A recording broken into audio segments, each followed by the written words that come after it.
Vamos a ver en este diagrama, por ahí es más simple.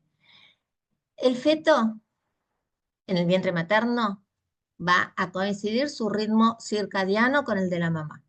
¿Sí? En el momento del parto se va a transformar a un ritmo ultradiano. Y el ritmo ultradiano se caracteriza por una duración menor de 24 horas, ¿sí? Mientras que está después también el ritmo infradiano, que es mayor a las 24 horas. Eso es en el primer semestre de vida. Habíamos dicho entre los 45 días aproximadamente, el primer trimestre.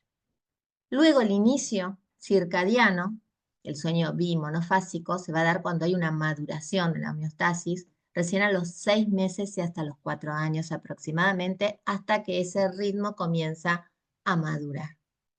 ¿Sí?